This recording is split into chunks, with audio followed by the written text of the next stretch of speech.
생명과학 12번째 강의 내분비계의 구성에 대해서 수업을 하도록 하겠습니다. 자, 지난 시간에는 내분비계가 어떻게 구성되는지 얘기를 했고, 그 다음에 내분비계에서 만들어지는 물질인 호르몬, 그 호르몬이 어떤 특징을 가지고 있느냐, 그 다음에 호르몬과 신경이라는 것이 우리 몸에서 서로 항상성 유지를 위해서 작용을 하는데, 이 둘은 어떻게 우리 몸에서 항상성 유지에 영향을 미치느냐, 둘의 차이점은 무엇이냐, 이런 것들에 대해서 간단하게 보는 시간이었습니다. 그리고 지난 시간에 우리 몸에 있는 내분비샘들의 위치, 명칭, 그곳에서 분비되는 호르몬들의 기능, 이런 것들은 건너뛰었죠. 그 내용을 오늘 보기로 했었죠. 그래서 오늘은 그 내용에 대해서 간단하게 살펴보겠습니다. 지난 시간에도 얘기를 했다시피 이 내용은 외울 게 많습니다. 선생님이 딱히 여러분에게 가르쳐줄 내용은 그렇게 많지가 않고, 사실은 책에 있는 내용을 선생님이 그냥 읽어주는 수준밖에 되지 않습니다. 이곳의 내용은 여러분이 직접 눈으로 보고 쓰면서 머릿속으로 정리를 해야 되는 내용이고, 선생님이 딱히 해줄 게 없습니다. 그래서 참 미안한 얘기지만 일단 선생님이 책에 있는 내용을 쭉 읽어줄 테니 여러분은 오늘 수업이 끝나고 나서 이 내용을 한번 그림을 그리면서 요점 정리를 할 수 있도록 하면 되겠습니다. 수업 마지막 쪽에 선생님이 따로 정리를 한 노트 정리한 걸 보여줄 테니까 그런 형식으로 스스로 그 내용을 정리를 하면 되겠고, 그렇게 정리한 내용을 과제 제출방에 제출을 하면 되겠습니다. 지난 시간에도 선생님 잠깐 얘기를 한 것 같은데, 과제 제출이 여러분 힘들게 하려고 일부러 뭔가 시키려고 자꾸만 그렇게 하는 게 아니라 그랬죠. 뭔가 자꾸만 괴롭히려고 하는 게 아니라 이렇게 본인 스스로 그날 수업 내용을 정리를 할 수 있어야 그 내용을 스스로 이해하고 나중에 시험을 볼 때 이렇게 끄집어낼 수 있게 됩니다. 그러니까 매일매일 수업을 하고 나면 그날의 내용을 잘 정리할 수 있도록 하는 습관을 길렀으면 좋겠습니다. 자, 본격적으로 우리 몸에는 어떤 내분비샘이 있고, 그 내분비샘에서는 어떤 호르몬이 분비되는지, 그 호르몬의 기능은 무엇인지 한번 알아보도록 하겠습니다. 우선 이곳, 자, 여기가 어디냐 하면, 지난번에 신경계 하면서 첫 번째 시간에 중추신경계에서 간뇌의 시상하부, 즉 간뇌라는 것을 배웠었죠. 자, 여기가 간뇌에 있던 부위입니다. 대뇌, 소뇌, 연수, 뇌교, 간뇌, 중뇌. 생각나죠? 여기 있는 게 간뇌입니다. 그래서 간뇌는 또다시 시상과 시상하부로 나뉜다, 이렇게 얘기를 했었죠. 자, 간뇌, 시상하부 얘기를 했었고, 그 간뇌가 있는 곳 바로 아래쪽에, 간뇌의 바로 앞쪽, 아래쪽 이 부위에 있는 것, 이렇게 볼록 튀어나와 있는 이 녀석, 간뇌의 아래쪽에 볼록 튀어나와 있는 이 녀석이 뇌하수체라는 이름을 가진, 우리 몸에서 위치상 가장 높은 곳에 위치하는 내분비샘이 되겠습니다. 그래서 위치상으로도 뇌하수체는 위치상으로도 가장 높은 곳에 위치하고, 그 다음에 이 뇌하수체에서 분비되는 호르몬이 우리 몸에 있는 다른 내분비샘들을 통제합니다. 그러니까 다른 내분비샘들이 여러 개가 이렇게 있는데, 이 내분비샘들은 대부분 누구의 조절을 받느냐? 뇌하수체의 조절을 받게 됩니다. 대부분이. 그러니까 위치상으로도 가장 상위에 있지만 기능적으로도 가장 상위에 있다, 이렇게 보면 맞습니다. 그리고 또 한 가지 좀 지난번 수업과 좀 연결지어서 생각을 한다면, 뇌의 종류와 기능에 대해서 하면서 간뇌의 시상과 시상하부에서 간뇌 시상하부가 무슨 일을 한다고 했죠? 간뇌의 시상하부? 간뇌의 시상하부는 항상성 유지, 항상성 조절하는 기능을 한다, 이런 얘기를 했었죠. 여기 간뇌의 시상하부가 항상성 유지에 작용을 한다, 항상성 유지의 최고 중추다, 이런 얘기를 했었는데, 좀 전에 위치상으로 볼 때 간뇌의 시상하부 아래쪽에 뇌하수체가 있다 그랬죠. 간뇌의 시상하부 아래쪽에 뇌하수체가 있습니다. 즉 간뇌가 이 모든 우리 몸에서 일어나는 항상성 유지의 가장 큰 중추, 가장 상위 중추가 되고 그 간뇌의 시상하부에서 이 뇌하수체에게 명령을 내리면 이 뇌하수체는 또 다른 내분비샘에 명령을 내리는 그런 구조가 되겠습니다. 결국은 간뇌의 시상하부는 뇌, 신경계에 해당하죠. 신경계에 해당하는데 그 신경계에 해당하는 곳이 뇌하수체라고 하는 내분비계에 영향을 주겠죠. 그렇게 영향을 주어서 이 내분비샘이 또 다른 내분비샘에 영향을 주는, 즉 신경계와 내분비계가 상호작용하면서 우리 몸의 항상성을 유지한다 하는 얘기가 되겠습니다. 그래서 가장 위쪽에 있는 게 뇌하수체, 그 다음에 그 아래쪽으로 내려갑시다. 자, 여기쯤에 있는 게 뇌하수체. 그리고 내려가서 사람 목에 이렇게 나비 모양으로 나 있죠. 목에 나비 모양으로 이렇게 있는 것 여기쯤에 있습니다. 여기 있는 얘가 이름 많이 들어봤을 겁니다. 갑상샘이라는 녀석이고, 그 갑상샘이 이렇게 뭐 나비 모양으로 이렇게 있는데, 이 나비 모양으로 이렇게 있는데, 이 나비 모양으로 있는 이 갑상샘의 뒤쪽으로 보면, 갑상샘의 뒤쪽으로 보면 콩알 같은 게 위에 2개, 아래 2개 해서 총 4개가 붙어 있습니다. 콩알처럼 위아래로 2개씩 4개가 붙어 있는데, 그 콩알처럼 붙어 있는 이 4개가 뭐냐 하면 그 녀석이 부갑상샘이라는 겁니다. 부갑상샘. 다음, 거기서 이제 목에서부터 내려갑시다. 내려가면 여기 빨갛게 표시된 게 뭐냐면 콩팥입니다. 콩팥. 콩팥은 지금 우리 몸에 어디에 있냐 하면, 콩팥은 뒤로 돌아서 주먹을 살짝 일부러 올려 하지 말고 살짝만 등에 갖다 대면 등에 주먹이 가서 붙는 위치, 이 위치에 좌우로 하나씩이 콩팥이 들어있습니다. 우리 몸에 콩팥은 2개 있거든요. 콩팥, 다른 말로 신장이라고 그러죠. 심장이 아니라 신장이라고 하는데, 손을 가볍게 그냥 등 뒤로 퉁 갖다 대면 이 위치에 하나씩 있습니다. 뒤쪽으로 선생님이 손을 갖다 댄 이유는 몸의 중앙을 기준으로 앞쪽이 아니라 뒤쪽에 있기 때문입니다. 그래서 뒤쪽에 손을 갖다 대면 여기 신장이 2개가 있는데, 이 신장의 위쪽에 꽃갈 모양으로 덮여 있는 것, 신장의 위쪽에 꽃갈 모양으로 덮여 있는 것, 이것이 뭐냐 하면 부신이라는 게 되겠습니다. 부신. 그리고 이 부신은 또다시 2개의 부위로 나뉘는데, 부신은 바깥쪽 겉질과 안쪽 속질로 구분이 됩니다. 부신은 바깥쪽 겉질과 안쪽 속질로 구분이 된다. 어디서 많이 들어본 내용이죠? 대뇌, 겉질, 속질, 척수, 겉질, 속질, 부신, 겉질, 속질. 결국 겉질이라는 건 바깥쪽, 속질이라는 것은 안쪽을 얘기한다. 부신은 겉질, 속질로 나뉘더라. 그 다음에 콩팥 사이에는 길쭉하게 있는데, 여기는 뭐 소장도 있고 여러 신체 장기들이 막 겹쳐 있는 곳입니다. 그곳의 뒤쪽으로 있는 이 길쭉한 것이 이게 이자라는 겁니다. 이자 또는 췌장이라고 부르기도 합니다. 이자 또는 췌장이라고 부르기도 하고, 이자는 소화효소가 나오는 곳이죠. 이자는 소화효소가 나오는 곳입니다. 그런데 지금 어떤 걸로 지금 이름이 나왔냐면은 내분비샘으로 나왔죠. 앞 시간에서 선생님이 내분비샘과 외분비샘을 구분하면서 그 분비된 물질이 우리 몸의 바깥으로 나가면 외분비샘, 우리 몸의 안으로 들어가면 내분비샘이라고 얘기를 했는데, 지금 여기서 이자를 내분비샘으로 소개를 하고 있거든요. 이유는 뭐냐면 이자가 분비한 물질이 혈액을 따라서 우리 몸 안으로 가서 작용하기 때문에 내분비샘으로 지금 소개가 됐습니다. 그런데 소화 단원에서 보면 이자에서 소화액이 나온다라고 하거든요. 이자에서 소화액이 나옵니다. 그럼 그 소화액은 어제 선생님이 잠깐 지난 시간에 설명했다시피 소화액은 소화기관으로 분비가 됩니다.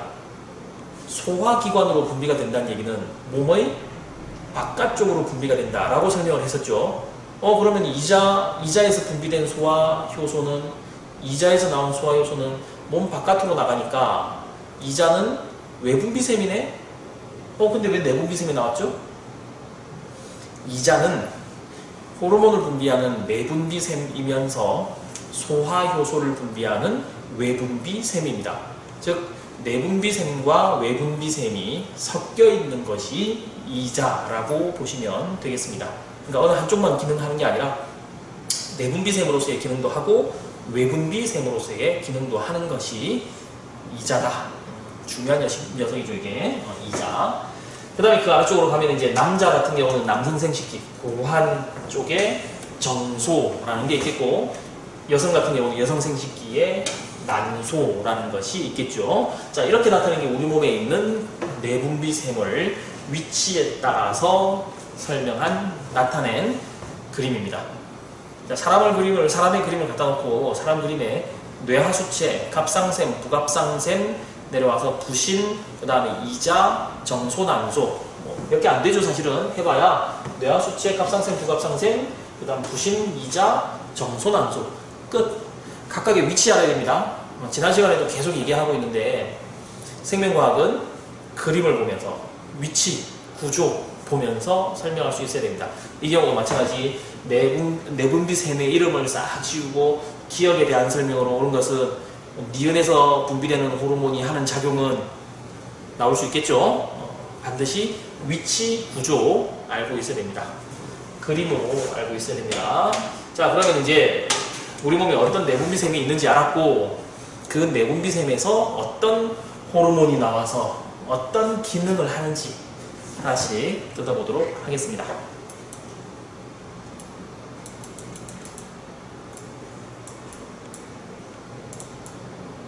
사람의 호르몬과 기능. 첫 번째, 뇌하수체에서 나오는 호르몬, 뇌하수체 호르몬에 대해서 알아보도록 하겠습니다.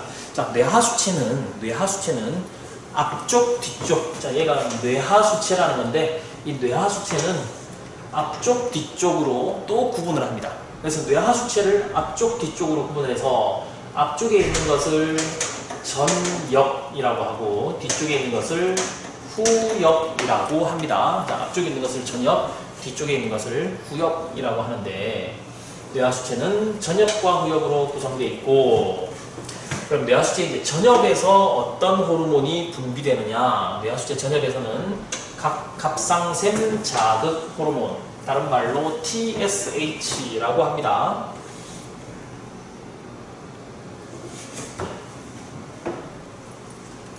여기서 T라고 하는 것은 티로이드, 발음이 아주 좋죠. 티로이드라고 해서 갑상샘을 뜻하는 거고, S는 stimulate, 자극하다, H는 호르몬, 그러니까 갑상샘 자극 호르몬. 우리말, 영어 똑같죠, 그냥? 영어를 한글로 옮긴 게 갑상샘 자극 호르몬. 영어로도 좀 알아두십시오. TSH, 갑상샘 자극 호르몬이 나온다. 그러면 이 TSH는 하는 일이 뭐냐? 갑상샘 자극 호르몬이니까 갑상샘을 자극하겠죠. 갑상샘을 자극합니다. 근데 갑상샘에서는 또 어떤 호르몬이 나오느냐? 갑상샘에서는 티록신이라는 호르몬이 나옵니다. 갑상샘이라는 게 있는데 갑상샘에서 티록신이라는 호르몬이 나옵니다. 근데 뇌하수체 전엽에서 갑상샘 자극 호르몬을 분비합니다. 뇌하수체 전엽에서 갑상샘 자극 호르몬을 분비합니다. 그러면 얘는 뭐하냐? 갑상샘을 자극합니다. 갑상샘을 자극하면 무슨 일이 일어나느냐? 갑상샘에서 나오는 호르몬이 티록신이니까 결국 갑상샘 자극 호르몬이 하는 일은 갑상샘에서 티록신이 나오도록 자극한다. 티록신 분비를 촉진한다. 이 말이 되겠죠? 그냥 글자 그대로 생각을 하면 됩니다. 갑상샘 자극 호르몬 무슨 일 하냐? 갑상샘 자극한다. 그래서 갑상샘에서 티록신이 나오도록 촉진한다. 그게 갑상샘 자극 호르몬. 그 다음에 두 번째, 젖분비 자극 호르몬. 다른 말로 프롤락틴이라고 부릅니다. 젖분비 자극 호르몬. 무슨 일을 할까요? 모유 생성을 促진하겠죠? 유선 발달. 여기서 젖샘세포 발달이라고 그랬는데 우리 가슴에 유선, 모유가 생성되는 세포, 젖샘세포가 발달하게 하고 그 다음에 모유가 생성되도록 促진하는 것이 프롤락틴, 젖분비 자극 호르몬. 그 다음 생장 호르몬, 다른 말로 GH라고 합니다. GH, 그로스 호르몬이라고 합니다. 그로스 호르몬. 그래서 GH라고 하고 단백질 합성을 촉진하고 뼈와 연골의 생장을 촉진한다. 뼈와 연골의 생장을 촉진한다. 그리고 근육을 키워주고 그것이 생장 호르몬. 그리고 지금까지 얘기했던 얘네들은 다 어디서 나오느냐? 뇌하수체 전엽. 그죠? 뇌하수체 전엽에서 나오는 게 갑상샘 자극 호르몬, 젖분비 자극 호르몬, 생장 호르몬 이런 것들이 나오더라. 근데 지금 책에는 이것만 적혀 있지만 사실은 이보다 훨씬 더 많은 호르몬이 뇌하수체 전엽에서 분비가 됩니다. 어떤 것들이 있느냐? 잠깐 앞 페이지에서 좀 나왔는데 뇌하수체 전엽에서는 이런 것들이 나옵니다. 생장 호르몬 좀 전에 얘기했죠. 뼈와 근육의 생장을 촉진하고 뭐 단백질을 합성하고 이런 것들을 했었고 그 다음에 갑상샘 자극 호르몬, 부신거질 자극 호르몬, 생식샘 자극 호르몬 이런 것들이 뇌하수체 전엽에서 나오는 호르몬입니다. 뇌하수체 전엽에서는 갑상샘 자극 호르몬 아까 나왔죠. 갑상샘을 자극해서 티록신 분비를 촉진한다. 부신거칠 자극 호르몬 아까 뒤에 안 나왔습니다. 아까 설명할 때 생식샘 자극 호르몬 아까 설명 안 했죠. 근데 여기 있네요. 이거 이름을 일일이 다 어떻게 외우냐 너무 많아요. 아닙니다. 자 보세요. 갑상샘 자극 호르몬, 부신거칠 자극 호르몬, 생식샘 자극 호르몬 다 공통점 자극 호르몬. 그죠? 자극 호르몬인데 무엇을 자극하느냐? 전부 다 자극 호르몬인데 무엇을 자극하느냐? 갑상샘, 부신거칠, 생식샘. 뭐죠? 결국 다른 내분비샘들을 자극하는 호르몬이다 이 말이죠. 그러니까 뇌하수체 전엽에서는 생장 호르몬과 그 다음에 앞에서 설명했던 젖분비 자극 호르몬과 그 다음에 다른 내분비샘을 자극하는 호르몬이 나온다. 이렇게 정리를 하면 되겠죠. 간단합니다. 뇌하수체 전엽에서 나오는 거 딱 세 종류라고 생각하면 되죠. 생장 호르몬, 그 다음에 젖분비 자극 호르몬, 그 다음에 다른 내분비샘을 자극하는 호르몬. 다른 내분비샘을 자극하는 호르몬은 말 그대로 다른 내분비샘 자극해서 그 내분비샘에서 호르몬이 나오도록 촉진하는 역할. 생장 호르몬은 뼈와 근육의 생장, 단백질 합성, 그 다음에 프로락틴, 젖분비 자극 호르몬은 젖이 분비되도록, 모유가 생성되도록 자극한다. 끝! 간단하죠? 나만 간단한가? 간단하게 생각을 하고 외워야 됩니다. 그 다음 뇌하수체에서, 여기서는 지금 이제 뇌하수체에서 더 이상 설명이 없는데 아주 중요한 호르몬이 하나 남아 있습니다. 뇌하수체에서 나오는 아주 중요한 호르몬. 그것이 무엇이냐? 뇌하수체의 아주 중요한 호르몬, 항이뇨 호르몬. 엄청 중요한 호르몬입니다. 항이뇨 호르몬. ADH라고 안티다이얼로시스 호르몬이라고 해서 항 막아준다. 뭘? 다이얼로시스. 여과되는 것을, 즉 오줌이 나가는 것을 이뇨라고 하죠. 이뇨라는 것은 오줌이 생성된다 하는 얘기입니다. 그러니까 오줌이 생성되는 것을 항 막아준다. 오줌 생성되는 것을 막아준다. 어떻게? 오줌이 생성된다는 얘기는 내 몸에서 물이 빠져나간다는 얘기죠. 내 몸에서 물이 빠져나가는 것을 오줌 생성이라고 하죠. 근데 항이뇨 호르몬, 그럼 오줌 생성되는 걸 막아준다. 내 몸에서 물이 빠져나가는 것을 막아주냐? 수분이 나가는 것을 막아주네? 수분을 재흡수한다. 콩팥에서 수분 재흡수를 촉진한다. 콩팥에서 수분 재흡수를 촉진하는 것, 그것을 항이뇨 호르몬, 다른 말로 ADH라고 하며, 얘는 어디서 분비되느냐? 뇌하수체 후엽에서 분비가 됩니다. 뇌하수체 후엽에서 ADH, 항이뇨 호르몬 분비되고 콩팥에서 수분 재흡수를 촉진한다. 그리고 앞에서 한번 얘기를 했는데 호르몬의 특징하면서 호르몬은 모든 세포에 다 작용하는 게 아니라 표적세포, 표적기관이 있다고 그랬죠? 표적세포, 표적기관, 수용체가 있는 세포 기관에서만 반응을 한다라고 얘기를 했는데, 그러면 생장 호르몬 같은 경우는 표적세포, 표적기관이 어디냐 하면 뼈, 연골, 근육 이런 것들이 되겠죠. 그 다음에 프로락틴, 젖분비 자극 호르몬 같은 경우는 젖샘세포가 되겠고, 그 다음에 항이뇨 호르몬 같은 경우는 지금 어디? 콩팥. 그죠? 표적기관, 콩팥. ADH 항이뇨 호르몬의 표적기관은 어디냐? 콩팥. 이렇게 얘기를 하면 되겠습니다. 그 다음에 뭐 다른 내분비 기관을 자극하는 호르몬은 표적기관이 당연히 그 내분비 기관이 표적기관이 되겠죠. 다음에 옥시토신이라는 애가 있습니다. 뇌하수체 후엽에서 분비되는 호르몬 옥시토신. 그러니까 앞쪽에 나오는 그림에서는 뇌하수체 전엽의 호르몬만 적혀있고 지금 구엽에서 나오는 호르몬 이름이 안 적혀있죠. 정리를 같이 하셔야 됩니다. 뇌하수체 후엽에서는 중요한 ADH 항인효 호르몬이 나와서 콩팥에서 수분지 흡수를 촉진하며, 콩팥에서 수분지 흡수를 촉진한다는 얘기는 물이 나가지 않게 막는다 이 말입니다. 자, 다음 옥시토신은 출산할 때 자궁 수축이 일어나게 하고, 그 다음에 수육, 아이에게 젖을 먹일 때 젖 분비를 촉진한다. 아이에게 젖꼭지를 물린다. 젖꼭지를 물리면 그 자극에 의해서, 젖꼭지를 물리는 자극에 의해서 옥시토신이 분비되고, 그럼 옥시토신이 분비되면 젖이 분비된다. 이런 과정이 옥시토신의 역할. 자궁 수축, 아이 낳을 때. 아이가 낳을 때가 되면 자궁에 진통이 온다. 자궁에 진통이 오면 옥시토신이 분비된다. 옥시토신이 분비되면 자궁이 수축한다. 수축하니까 아프니까 진통이 온다. 진통이 오니까 옥시토신 분비되고, 옥시토신 분비되니까 자궁 수축하고, 자궁 수축하니까 진통이 와서 옥시토신 나오고, 계속 반복하게 되더라. 이게 뇌하수체 구엽에서 나오는 호르몬, 항인효 호르몬과 옥시토신 두 가지가 되겠습니다. 아까 선생님 설명했던 거죠. 간의 시상하부가 이렇게 있고, 거기 밑에 아래쪽에 뇌하수체가 있는데, 앞쪽에 있는 전엽, 뒤쪽에 있는 후엽. 그래서 뇌하수체 전엽 호르몬, 뇌하수체 후엽 호르몬 이렇게 있더라 하는 얘기가 되겠습니다. 다음 갑상샘과 부갑상샘. 이제부터는 좀 내용이 쭉쭉쭉쭉 좀 빨리 좀 보겠습니다. 몇 가지만 빼고 좀 빨리 보겠습니다. 자, 갑상샘, 부갑상샘이 있는데, 갑상샘은 나비기관의 모양으로 아까 있다라고 얘기를 했고, 그 다음에 4개의 부갑상샘이 뒤에 붙어 있고, 갑상샘에서는 뭐가 나오냐? 티록신이 나오는데, 티록신은 물질 대사를 촉진하는 호르몬입니다. 자, 티록신 물질대사를 촉진한다. 그래서 물질대사를 촉진하면 우리 몸에서 무슨 일이 일어나느냐? 체온이 상승합니다. 체온이 상승.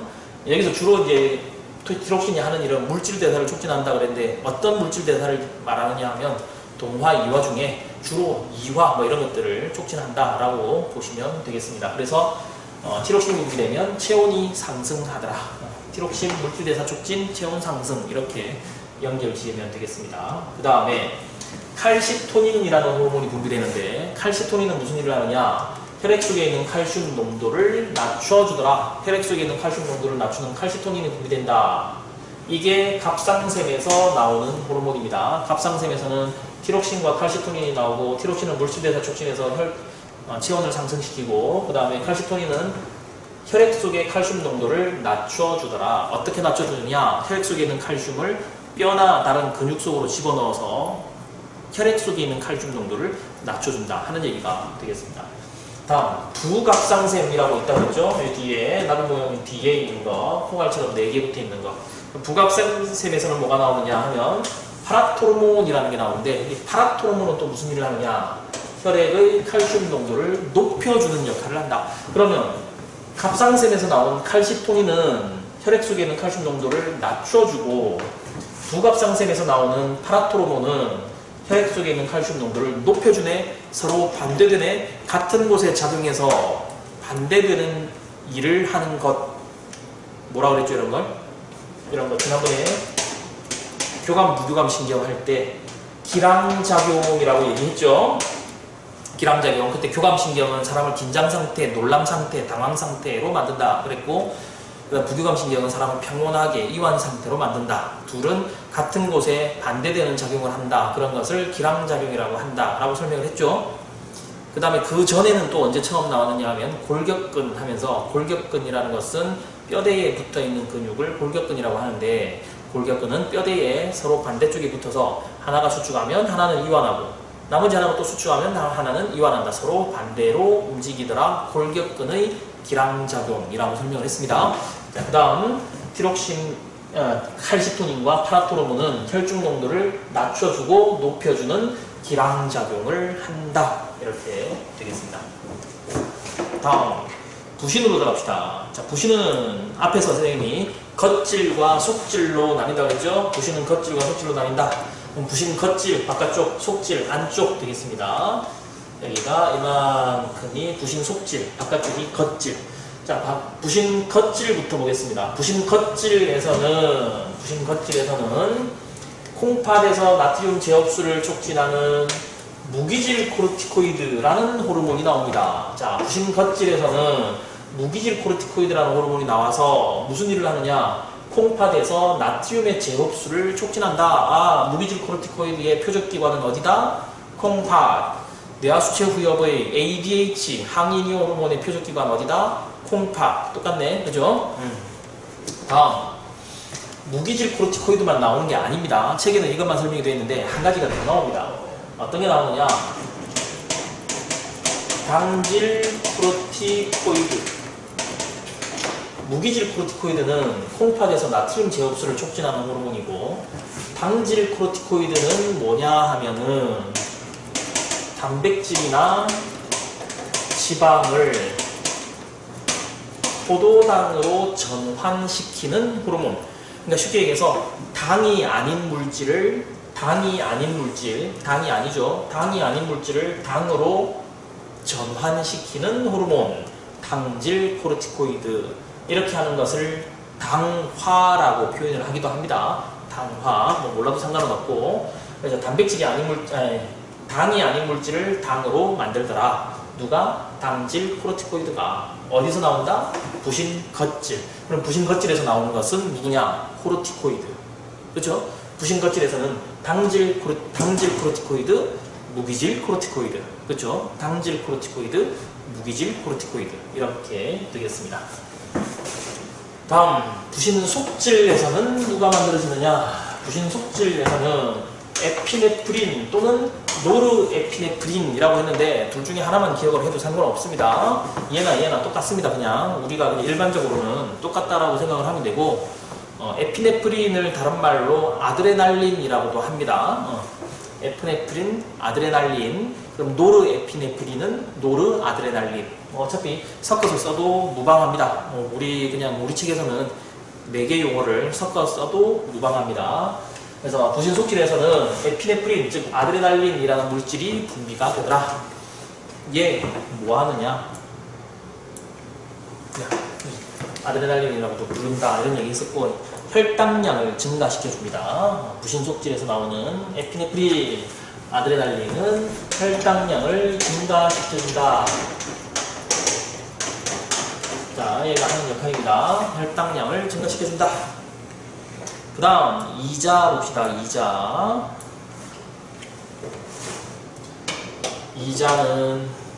이자는 앞에서 설명했죠. 소화효소를 분비하는 외분비샘인 동시에 호르몬을 분비하는 내분비샘이다. 이런 얘기를 했었고, 이제 외분비샘으로서는 소화효소를 분비하니까 이제 놔두고, 여기서 지금 내분비샘으로서의 기능을 보자면, 내분비샘, 즉 뭔가 혈액 속으로 분비하는 세포들의 모임이 있는데 그 종류가 두 종류가 있더라. 또 어떻게 두 종류가 있느냐? 이자에 이자섬이라는 게 있고, 이자샘입니다. 이자섬과 이자샘은 같은 말입니다. 이자섬, 이자샘 똑같습니다. 이자샘이라는 것이 있는데, 그 이자샘에는 어디 갔을까? 여기 알파 세포가 있고 베타 세포가 있더라. 이자에는 소화효소를 분비하는 외분비샘으로서의 기능을 하는 세포가 있고, 그 다음에 호르몬을 분비하는 내분비샘으로서의 기능을 하는 세포가 있는데, 내분비샘으로서의 기능을 하는 세포도 또다시 두 종류, 이자샘의 알파세포, 이자샘의 베타세포라는 게 있더라. 그 중에 이자섬의 알파세포에서는 뭐가 분비되느냐? 알파세포에서는 글루카곤이 분비되고, 베타세포에서는 인슐린이 분비된다. 자, 인슐린 많이 들어봤죠? 뭔지는 몰라도 많이 들어봤을 겁니다. 인슐린. 그래서 알파세포 글루카곤, 베타세포 인슐린. 무엇을 하느냐?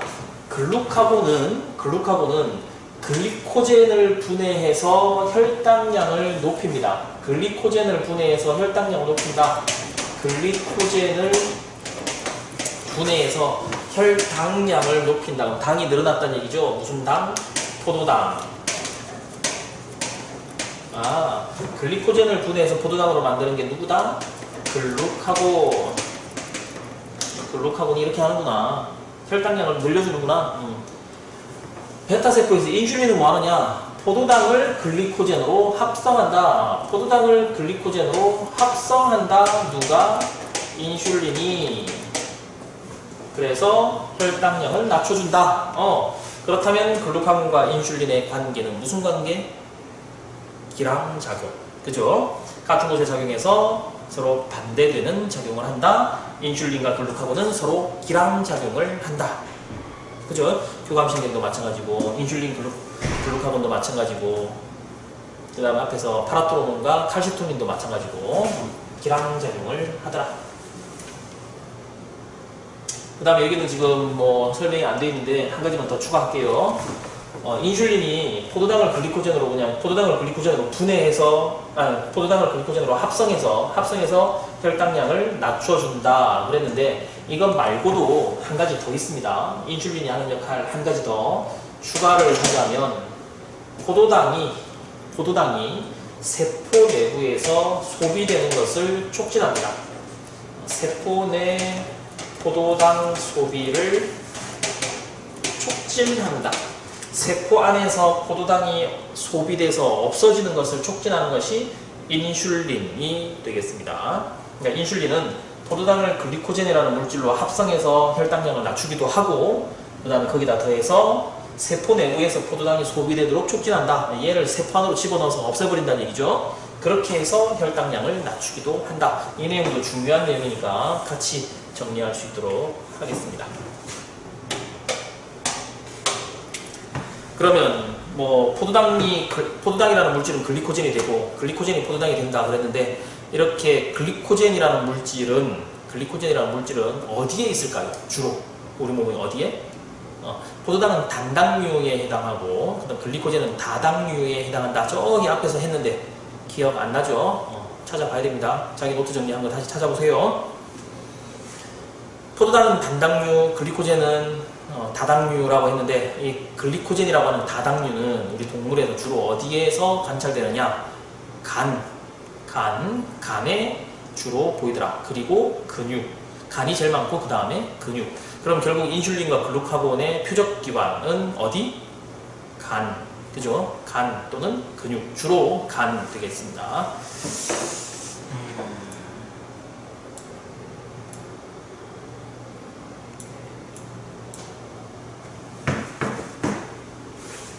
다 해버렸나 벌써? 여기 지금 책에는 설명이 또 안 나와 있는데, 그림을 다시 한번 봅시다. 그림을 다시 보면 정소난소에 대한 설명이 빠졌죠, 거기 뒤에. 이거는 뭐 사실 몰라도 상관은 없습니다. 그냥 이렇게 그냥 있다는 것만 알아보면 됩니다. 정소, 남성의 생식기관에 있는 정소에서는 테스토스테론이라는 호르몬이 분비가 돼서 남성의 2차 성징을 발현시키고, 난소, 여성의 생식기관의 난소에서는 에스트로겐과 프로게스테론이 나와서, 에스트로겐은 여성의 2차 성징을 발현시키고, 프로게스테론은 자궁 내벽을 두껍게 유지시켜서 임신이 유지되도록 만들어준다. 두 가지 이런 것들이 있습니다. 그냥 한번 가볍게 알아두면 되겠습니다. 그러면 이제 여기 나와 있는 모든 호르몬에 대한 설명이 끝났습니다. 그죠? 빠진 것 없이 전부 다 설명을 했습니다. 외워야 됩니다. 미안하지만 진짜 외워야 됩니다.